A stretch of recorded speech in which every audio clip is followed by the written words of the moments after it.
I will now, excuse me, I will now call to order the September 9th, 2014 meeting of the Traffic Review Advisory Board.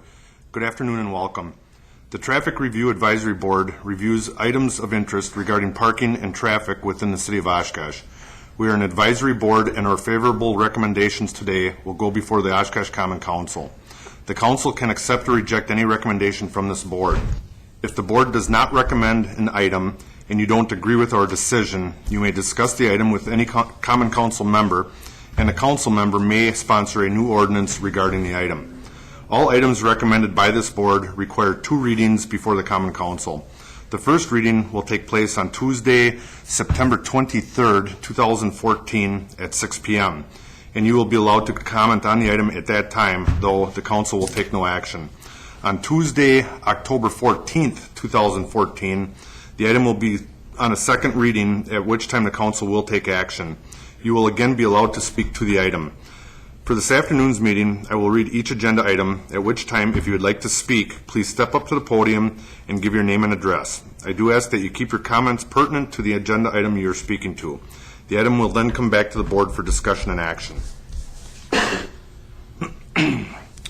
Okay, first item, approval of last month's minutes. Moved. Second. Becker? Aye. Haas? Aye. Szynski? Aye. Herman? Aye. Schuster? Aye. Carried. 5-0.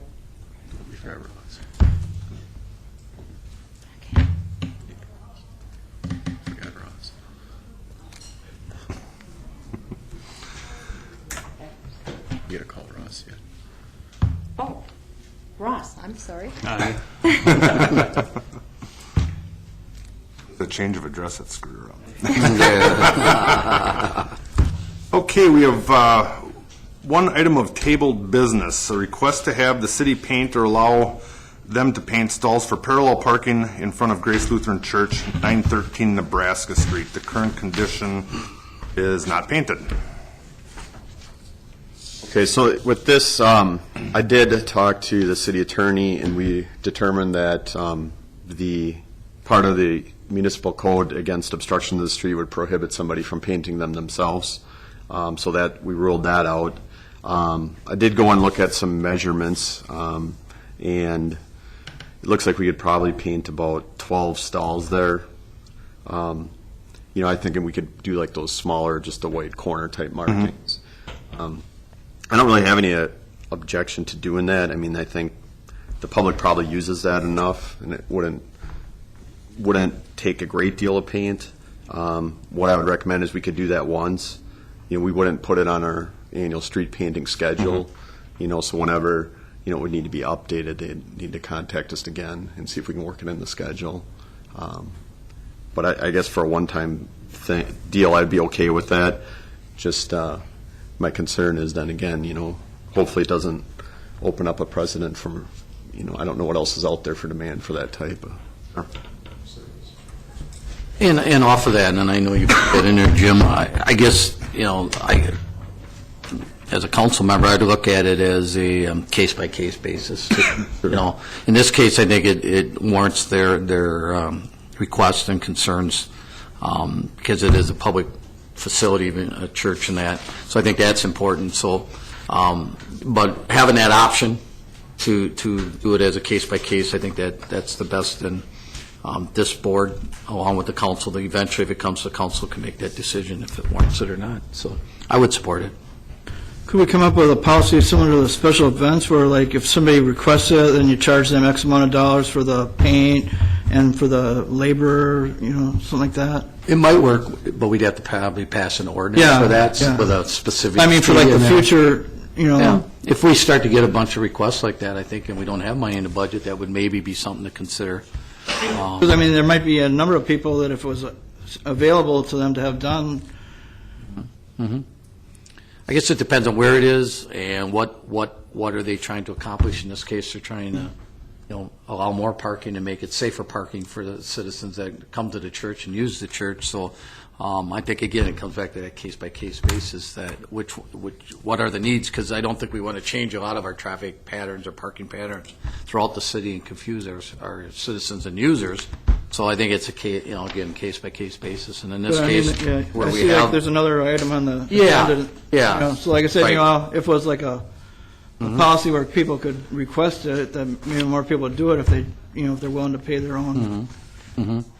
yeah, I agree.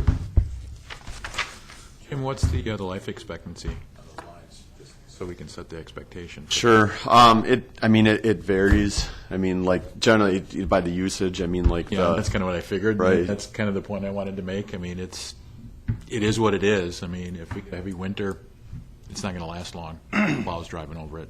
it's paint, so, like, the landlines, usually we try to do those every year, but that's, again, they're being used more heavily.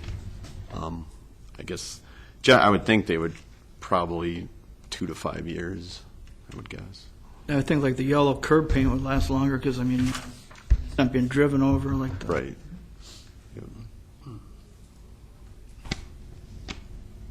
So I guess we can move it. Second? Any other discussion? No? Call the roll? Hecker, Aye. Ross, Aye. Oz, Aye. Kuzinski, Aye. Herman, Aye. Schuster. Aye. Carried, 6-0. Okay, now to new business. A request to paint or allow citizens to paint their curbs yellow to designate no parking within 4 feet of their driveway aprons on Lombard Ave. Current condition not painted. This one, again, with the previous ordinance, we wouldn't be able to allow citizens to paint it themselves. This was a request based on the number of events at West Athletic Field. I guess they're having problems getting in and out of their driveway.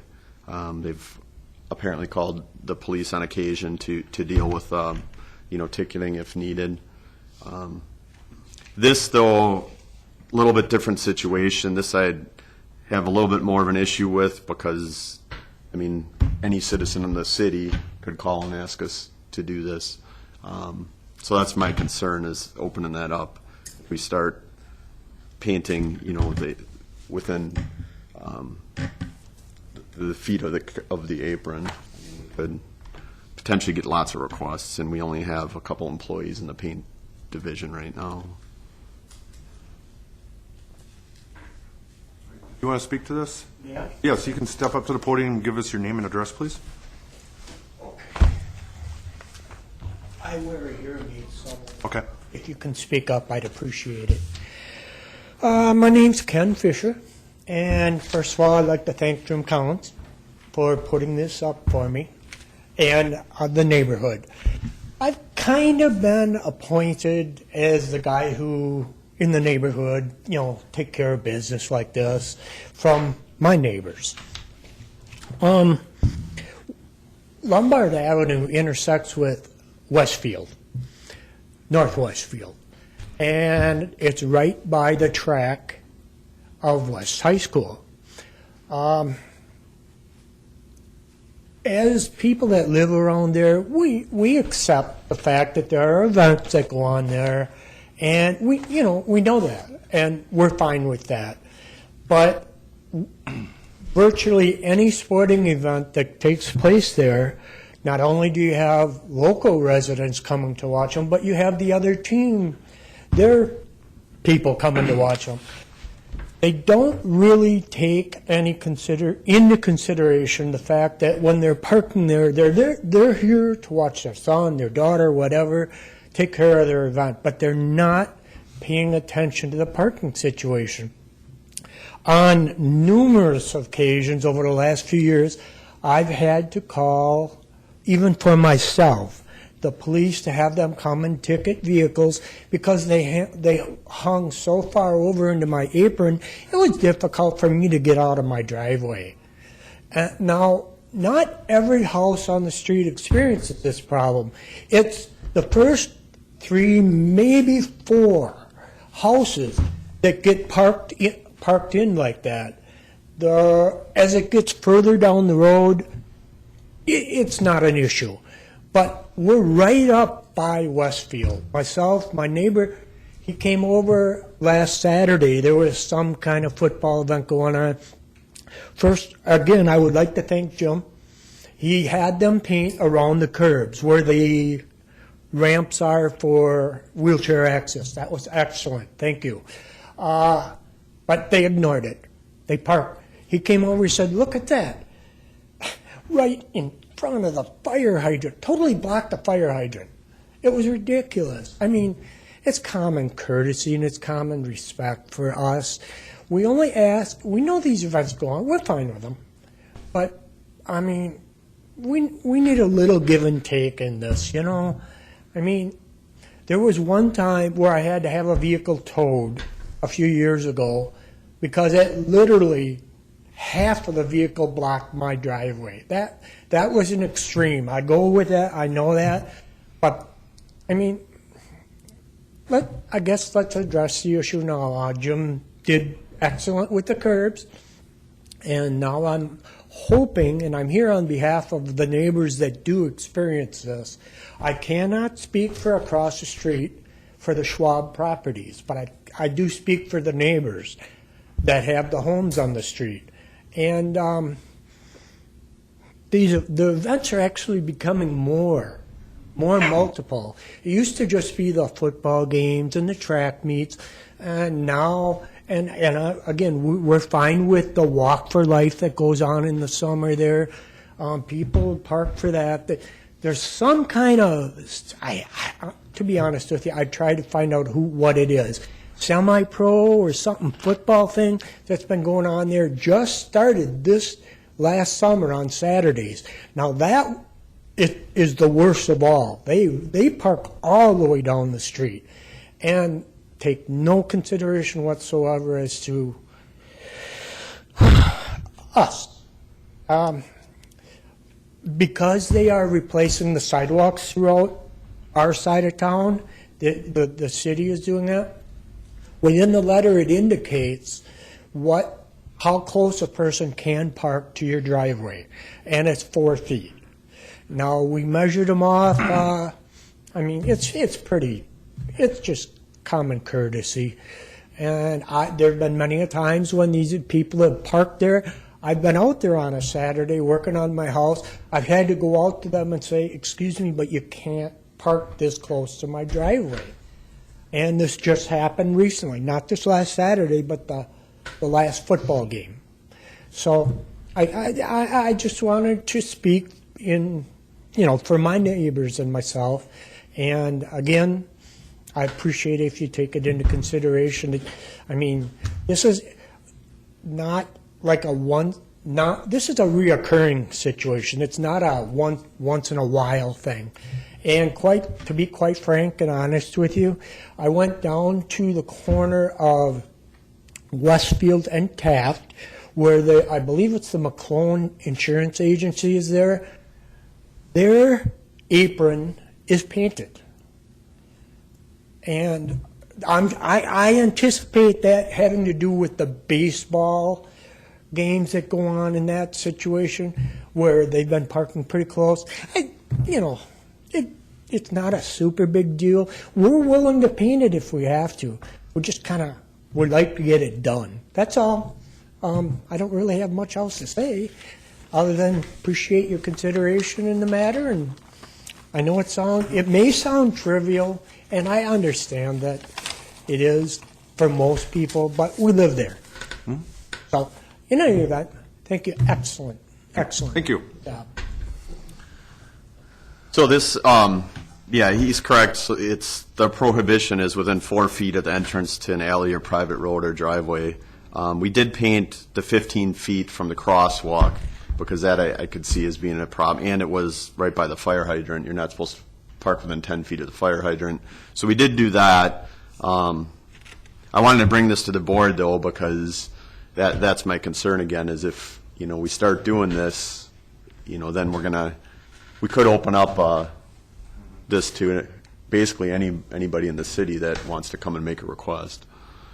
No, I guess my concern would be if you actually do 4 feet from each driveway, does that even leave enough room in between properties to even park a car.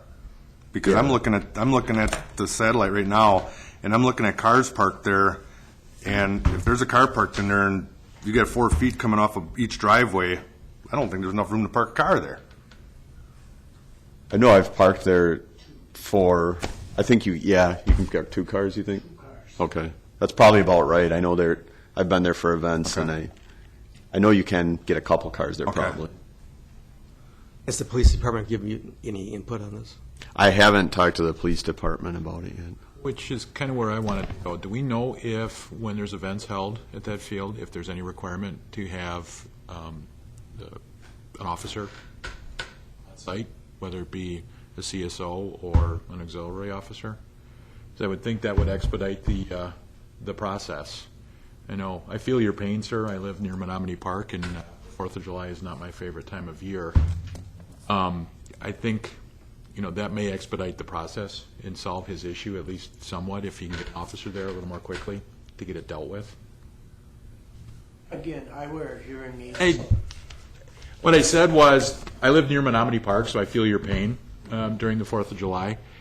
What I asked Mr. Collins was if there's some sort of liaison relationship with OPD so that we can actually expedite the process a little bit for you when there's events.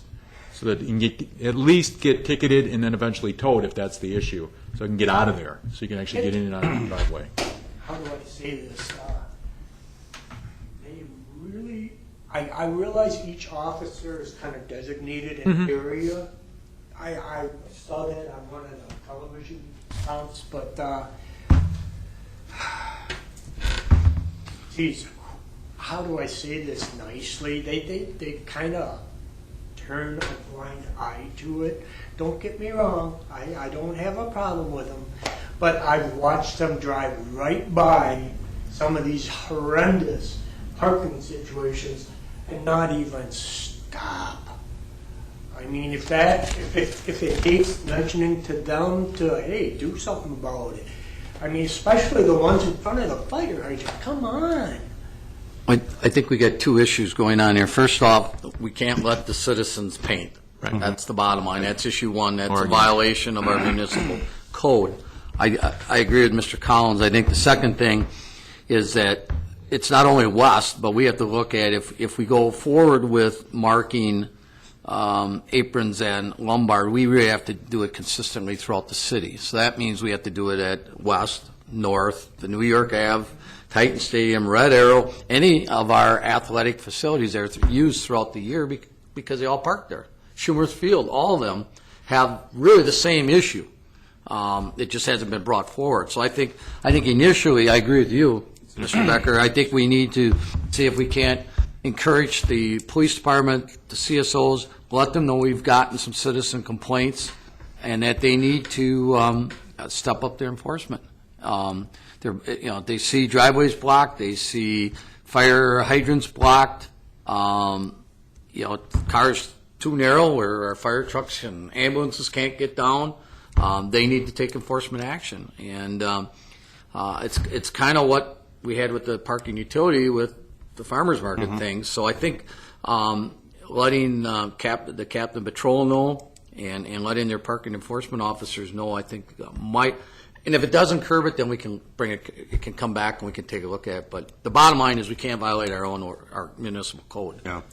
So we can't let citizens paint the curbs.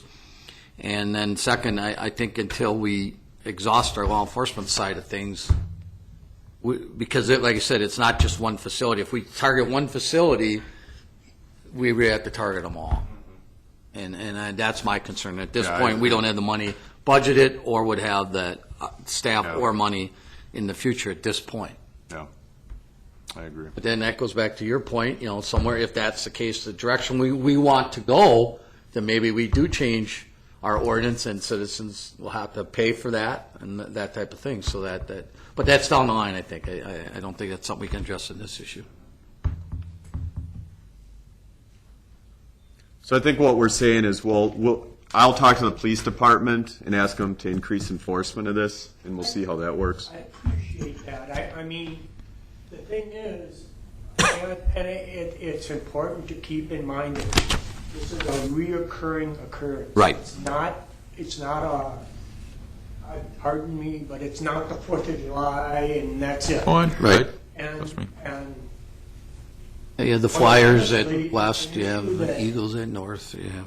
maybe the school, I don't know, maybe the school board should have considered, if they're going to continue, well, and of course they're going to always have these events, but take things into consideration a little bit more, meaning the neighborhood that has to deal with these things. And it's not that, it's not an earth-shattering thing, but it's something that, as people who live there, and myself included, I mean, it's something that we discuss quite frequently.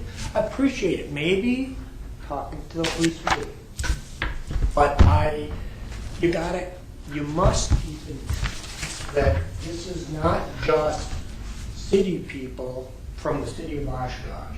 You know, almost, let's just cut it right down the middle. Half of them are there to see the other teams, from the other teams. So it's not even painting the lines. I realize people are going to ignore the paint lines. People, let's face it, they're just not the best drivers these days. And I'm talking about everybody.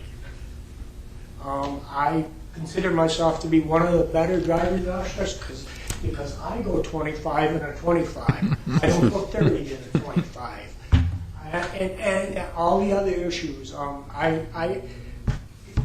it's neither here nor there to talk about that. But the truth of the matter is, half of them are probably not from town. If they get a ticket today, they may not be here again for another year for that particular event. So it's not a big issue to them. But unfortunately, it is to us. And I appreciate you talking it over and coming up with whatever possible solutions you can. But Jim did take care of the corners, which was excellent. I appreciate that. And we're just going to continue to try to grease the wheels on these issues, and hopefully some of them will get dealt with to our satisfaction. And if they don't, then we'll go to the next step, whatever that has to be. But I guess I said all I should say. I'm taking up way too much of your time. I apologize. Don't worry about it. Don't worry about it.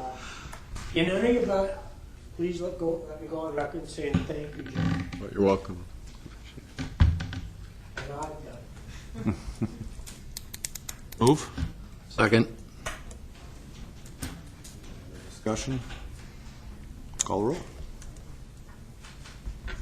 Becker? No. Ross? No. Haas? No. Herman? No. Schuster? No. Ross? Item number 3, a request for a flashing stop sign at the intersection of Sawyer Street and Fifth Avenue. The sign would be for southbound traffic on Sawyer Street. The current condition is just a regular stop sign, no lighting. Okay, this is a request from the police department. They've gotten complaints from a citizen about motorists that run the stop sign. So they've actually went out there and done some field observations, and they've told me that it is an issue, that they do see cars that aren't obeying that stop sign for whatever reason. So they had requested, they said, well, what do you think about putting a flashing stop sign up? I said, well, let me look into it. We don't have any accident history at that intersection per se. What got me thinking about this a little bit more is from talking to people. We have actually a stop sign on each side of the road at that intersection, which is unusual. So what I've learned is, generally in the past, that's what we've done for, if we get complaints about people on a stop sign, we'll try to put one on the other side so it's more visible. And then there's also flags. So then that was like the next step. So if that didn't work, then sometimes they put flags at the intersection. So this has obviously been a concern for a while. I don't know, and it's possible it could be the same person complaining, throughout the years. But so that's, when I looked at it, I said, okay, well, if we're going to test one of these, there is one in the city at the intersection of Prospect and Wisconsin. I guess that was to remedy an accident issue. For talking to people that have been here a while, I guess they had a couple instances where people missed a stop sign and actually would end up hitting the house that's across from it. This, we don't have the accident history. These signs are about $1,100 each. We do have one in stock that we could put out there. So I'd be okay with installing it there, but then I would ask the police to monitor it to see if it's had any effect. Yeah. I just, again, the concern would be, I mean, this would be like a test scenario. We don't want to say we're going to install these throughout the whole city, because obviously we don't have the budget for that, but. Have you done any traffic counts over there? Is there really enough traffic on Fifth to warrant a four-way stop? Or? I hadn't looked at that specifically, but since we have the stop sign there already, I'm sure there is. School down the Yeah, street. it has more to do with the school than anything That's a crosswalk after school, so you got to keep that stop sign there. So I think the question's just if we want to try a flashing stop sign there or not. But if we put the flashing stop sign up, how long do you anticipate it? Would you leave it there then? Or if you put it I would- temporarily, people are going to get Yeah. used to that, and then it's gone, they're going to. Right. right back to where you started. Yeah, we're going to be right back where we started. We would- I think if we don't have people are blowing the stop sign, those are nice, easy tickets for the police to write. But if we don't have accidents there, are they rolling the stop sign, or are they just not, are they blowing going through it at 20 miles an hour? Yeah. We don't really have that information. I wouldn't put it there. I'd wait and let the police department, again, do some enforcement action. Yeah. And it's probably people living in the general area. I mean, when you get that part of Sawyer, most people, they may go to Ninth, but I still think that it's mostly people living on the side streets off of there, and they probably pull up, don't see anybody at the intersection, they just roll right through it. And because it's a fairly open intersection. I mean, Yeah. not really any Right, distance. but I think if we start, again, I agree with you, Mr. Collins, if we start putting a sign there, people thinking we're transitioning to lighted, blinking stop signs in the city, and we just don't have the budget for that. Yeah, I mean, and I think any of the studies that have been done show that if you had an accident issue at a particular intersection and you installed one of these LED flashing stop signs, it solves the problem. Whether you're talking Prospect in Wisconsin, because that was always a high accident intersection, they put that flashing stop sign, no more accidents. And same with, south of town, County N and County I. Major accidents, they put those flashing stop signs in, problem gone. So, I mean, Question I have, and I didn't get a chance to drive by there, does it say four-way stop to alert citizens? Is there a that it- sign ahead? Or anything even underneath, sometimes it says four-way stop or something? I don't know for sure, but I don't think so. That might be a solution too, because maybe they think that there isn't a stop sign the Well, other way. but still, But they're still blowing the stop sign. Yeah, exactly. Either way, they're blowing the stop sign, so. Yeah, and that's the other. I do get these occasionally from citizens calling, complaining about. I get the one at the intersection by the water park. I get that one once in a while from somebody on the corner that says, and I just pass it on to the police because there's no. The sight line isn't impeded, or you can clearly see the stop sign. So this is another case. I mean, you can see the stop sign. Yeah. So maybe just encouraging them to continue the enforcement would work. So yeah, I'm okay I guess with if that. we only have one available, I'd hate to put it up there and then all of a sudden we have another, like you said, another bad intersection where we really could use it to have to take it down. yeah.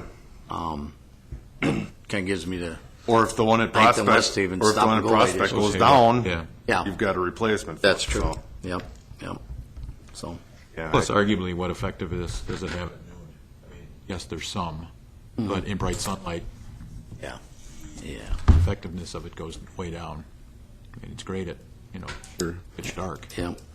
The only negative complaint we've got with that one, from what I've learned, is initially we put it in, a couple residents complained about the flashing, but we haven't heard anything in a while, and we haven't had any accidents since we installed that. So that was a different situation, though. That was to cure the accident problem versus this is just to. yeah, and I don't think it's wise to try to solve a stop sign violation problem by changing the sign. I think it comes down to enforcement. I'll move it.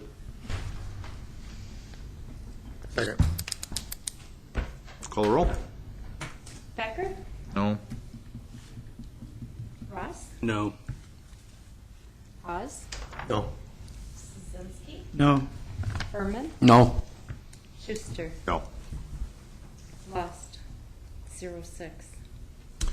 Item number 4, a request to allow parking on Sawyer Street, east side, from Buchanan Avenue to Fillmore Avenue. Current condition is no parking. These next three items are all related to the bike lanes on Sawyer. With the new layouts, these are, so this is the stretch just near Hergert's.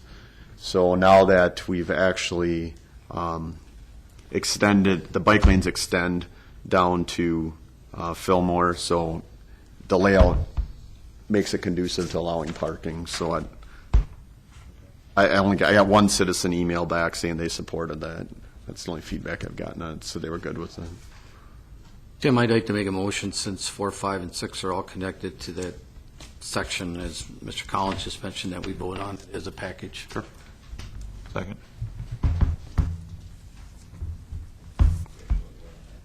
Yep. Yeah, we'll just do a voice vote, yea or nay. All in favor to put all three of these items together and take one vote? All in favor? Aye. Aye. No? All right, we'll lump these all together then. So then the item number 5 is a request to allow parking on Sawyer Ave east side from 225 feet south of Witzel Ave to 4th Avenue. Current condition is no parking. And then item number 6, a request for no parking on Sawyer Street west side from 225 feet south of Witzel Avenue to 111 feet north of Porter Avenue. Current condition, no parking west side from Witzel Avenue to 80 feet south of Witzel Avenue, and no parking west side from Witzel Avenue to 199 feet north of Southland Avenue. Basically, these three items all clean up the parking on Sawyer to align with how it's striped currently. And I know you put in there a comment about things are working out relatively well. Have we had any issues? I mean, any accidents that you're aware of, or any No. other problems with that? So this parking's not going to create a... No, this parking basically is, like, it's basically cleaning it up so it matches how it's striped currently. Okay. And I've actually, and I did talk to one of the other citizens where we're going to allow parking on item number 5, and right in front of his house, and he said, oh, that's fine with me. Okay. So the only two comments I got were both in support of.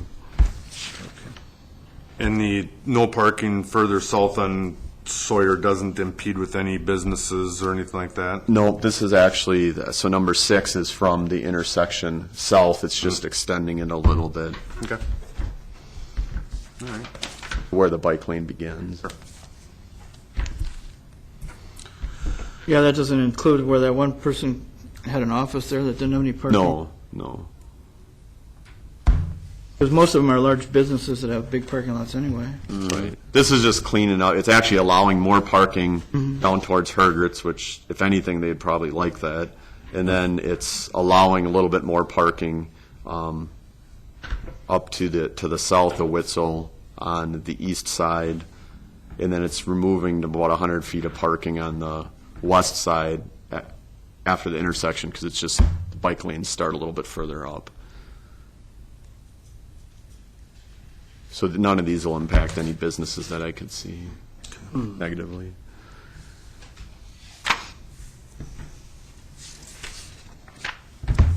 I'll move it. Second? Any other discussion? Call the roll. Becker? Aye.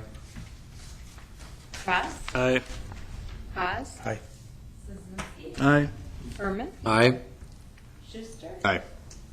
Carried. Okay, staff statements. Okay, just some follow-ups from the last meeting. The first one, somebody had asked, I think Dan did, about the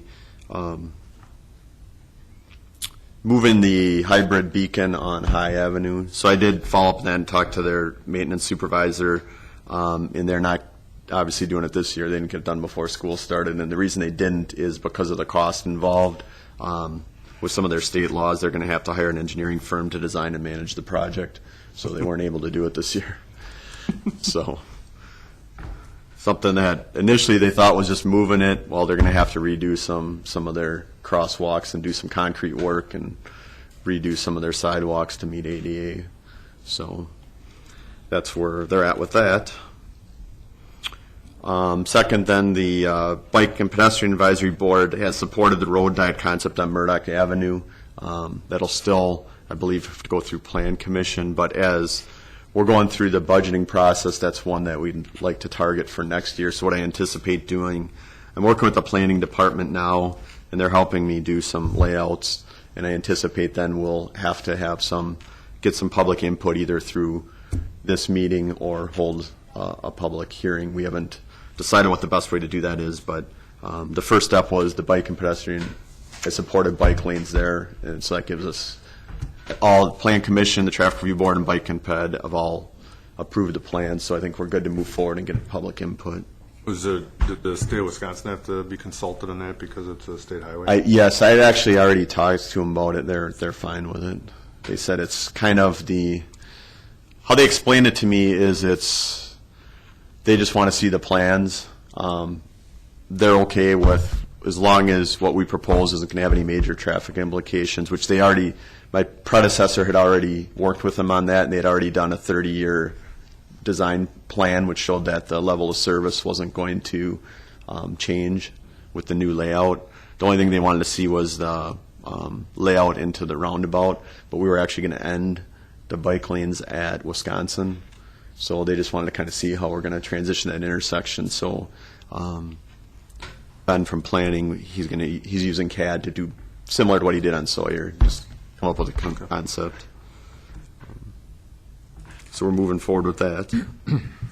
And then the bike lanes on Sawyer, they're now complete, and we're receiving feedback, both positive and negative. If you're interested, there's a couple Facebook pages that have a lot of input on it. There's a Facebook page that says, I think it's when you're from Oshkosh 1. There's some posts on there. And then there's also, the police department did a nice post on their website explaining how the new layout, and then there's been some comments on there. There's actually a nice video someone posted on there, if you get a chance to check it out, that talks about the bike lanes in the U.S. versus Europe and why we should do bike lanes and how they're safer, and kind of shows, how people are riding their bikes in the U.S. versus how they do it in Europe. And so it's kind of interesting if you want to check that out. But as far as this one in particular, the bad thing about this one was there really wasn't a good way to remove the old markings. So we had them scarified. So they cut out the top layer of the asphalt. That's the way they generally do it. And then we painted the new lines, but you can still see the old lines. What's going to happen as time goes on is the old lines will fade, and we'll keep updating the paint on the new ones, so it'll become more and more prominent. So if you look at Neenah has quite a few bike lanes, and if you look at them, the first couple of years you could still see the old markings, but now they're pretty faded. So not a lot of people understand that. So if you get comments on it, that's kind of what that's about. And then most of the lanes look pretty decent. We still have to sign for the bike lanes. We're still working on that. The only thing we would have done differently is we did some of the yellow with the paint truck, and one of the lines got a little more crooked than I would like, but we learned our lesson. Next time we're going to do those by hand.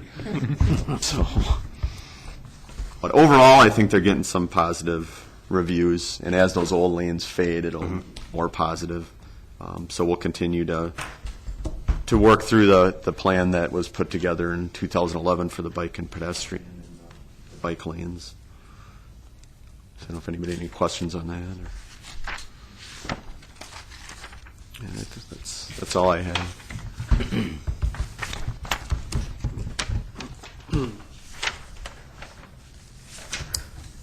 Anything else?